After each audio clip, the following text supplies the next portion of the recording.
Kita langsung lanjutkan di pembahasan berikutnya tentang alhamdulillah adalah nilai dari segala kenikmatan.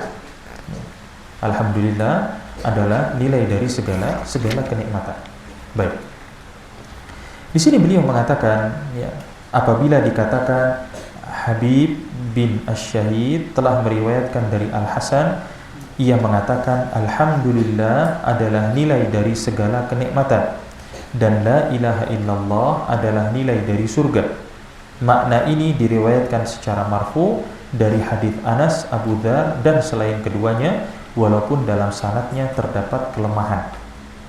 Jadi sanad hadis ini kalau kita dapatkan sanadnya itu ada kelemahan di dalamnya. Tapi ini dikuatkan dengan firman Allah Subhanahu wa taala, innallaha ashtara minal mu'minina anfusahum wa amwalahum bi anna lahumul jannah yuqatiluna fi sabilillahi fayaqtuluna wa yuqtalun wa'dan 'alaihi haqqan fit Taurati wal Injil wal Qur'an wa man awfa bi ahdihi minallah fastabshiru bi bai'ikumul ladzi bay'atum bihi wa dzalika huwal fawzul 'adzim.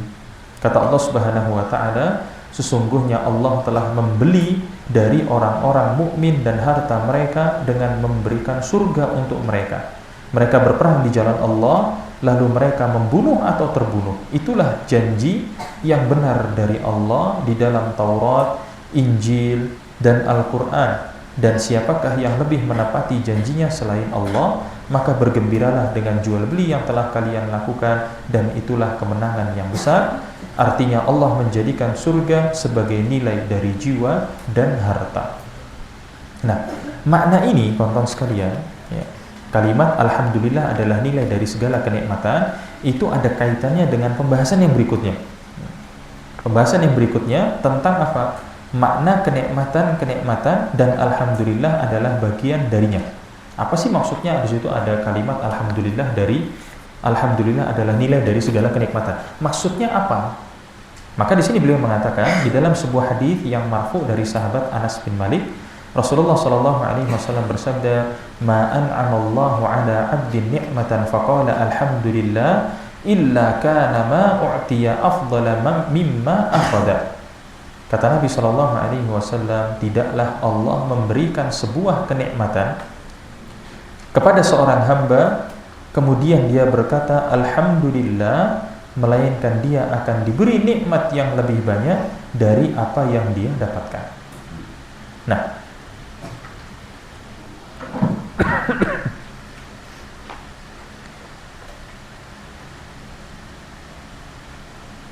di sini ikhwas sekalian, Nabi SAW mengatakan bahwa kalau Allah memberikan kepada kita sebuah kenikmatan, kan sering ya kita mendengar istilah nikmat, ya, kita harus bersyukur dengan nikmat dari Allah. Pengertian nikmat itu apa kalau seperti itu?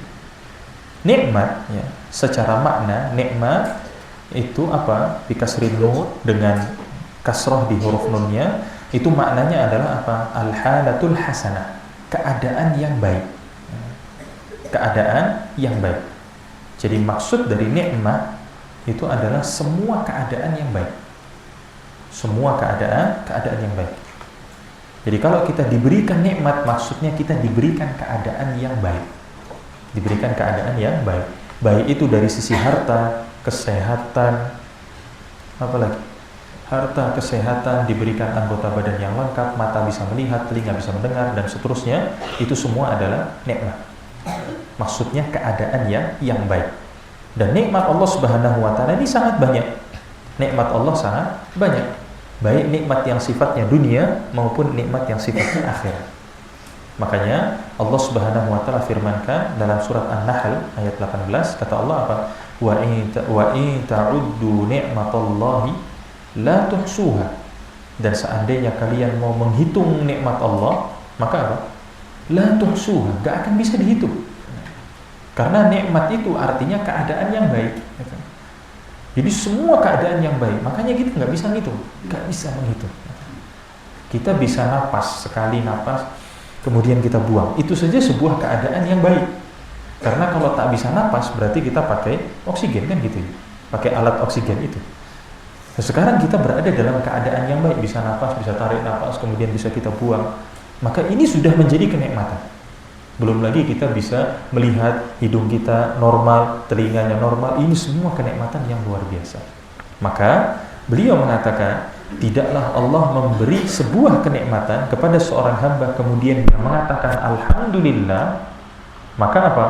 Dia akan diberi lagi nikmat yang lebih banyak dari yang sudah dia dapatkan. Nah, kalimat alhamdulillah ini juga merupakan salah satu bentuk seseorang itu bersyukur terhadap nikmat dari Allah Subhanahu wa taala. Syukur itu artinya apa?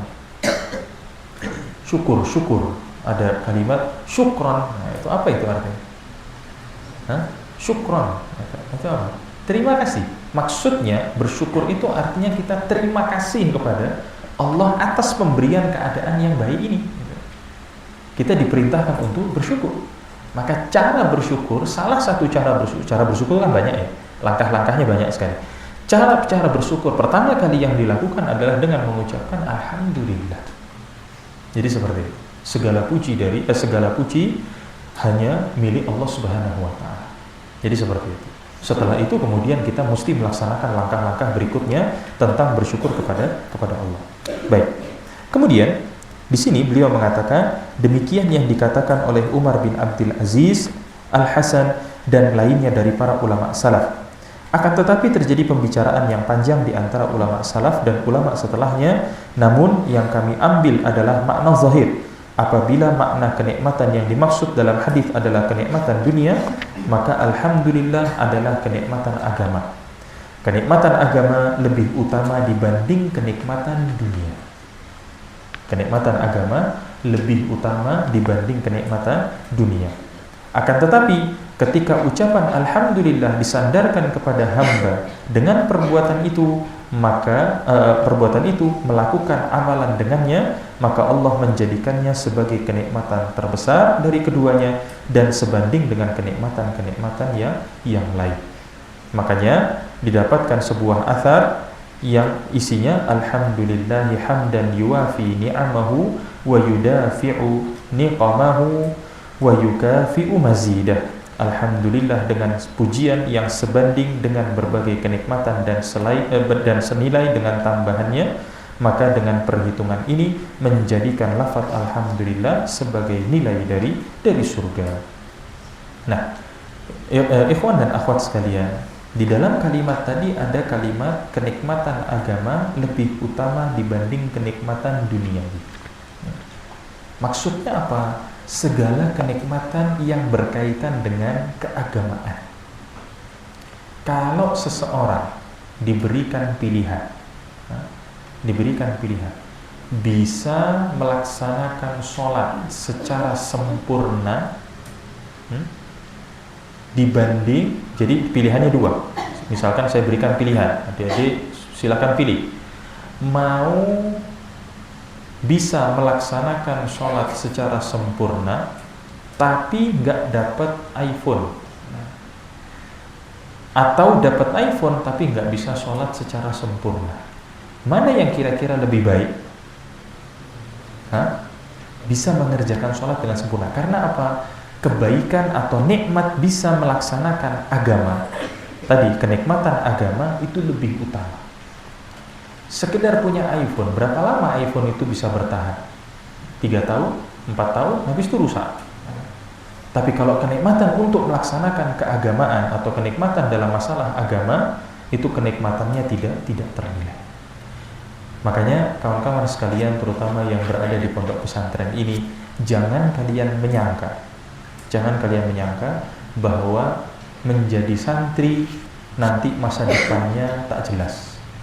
Menjadi santri nanti kehidupan dunianya tak ada. Enggak. Saya santri dulu saya santri 6 tahun di pondok, kemudian kuliah dengan segala macam perjalanannya. Kenyataannya sampai sekarang masih hidup. Kenyataannya sampai sekarang masih bisa cari makan, masih bisa. Alhamdulillah. Tapi apa? Jangan sampai menyangka bahwa sudahlah kita tinggalkan saja agama, yang penting dunianya bisa banyak. Rata-rata orang yang mengatakan seperti itu, ujung-ujungnya dunia nggak dapat, agama pun tak dapat. Ya. Jadi beberapa kawan-kawan saya dulu punya kawan-kawan yang ketika di pondok dia mengatakan, apalah, untuk apalah kita di sini? Kita belajar agama, toh juga nggak bisa cari uang dengan agama tersebut. Akhirnya dia keluar. Dia keluar 3 tahun di pondok, kemudian dia keluar. Habis itu setelah kita sekarang, karena sudah berapa? Sudah sekitar 10 tahun ya, sudah sekitar nggak lebih 12 tahunan dari SMA itu kita sudah berpisah. Sekarang kemudian kita kumpul lagi. Kawan-kawan yang dulu keluar dari pondok dengan mengatakan kami ingin mencari kehidupan dunia yang baik, ternyata apa? Ya nggak baik-baik juga. Nggak baik-baik juga. Sudahlah agama tak bagus, mereka punya anak-anak sekarang tak bagus didikannya, anak-anaknya sudah mulai bantah orang tua. Kemudian apa? Mereka juga nggak mendapatkan apa yang dulu mereka inginkan. Lah terus berbeda dengan kawan-kawan yang lain yang memang fokusnya adalah apa? Untuk mengejar kenikmatan beragama. Kenikmatan beragama dapat, keuntungan dunia juga bisa dia dapatkan. Jadi seperti itu. Makanya jangan lagi-lagi kawan-kawan nanti pikirannya apa? Gimana caranya supaya jadi kaya? Karena yang seperti itu biasanya nggak akan tercapai. Tapi yang jadi pikiran adalah bagaimana caranya supaya saya bisa beramal dengan amal yang baik dan sempurna. Bagaimana caranya meraih kenikmatan di dalam melaksanakan ibadah kepada Allah.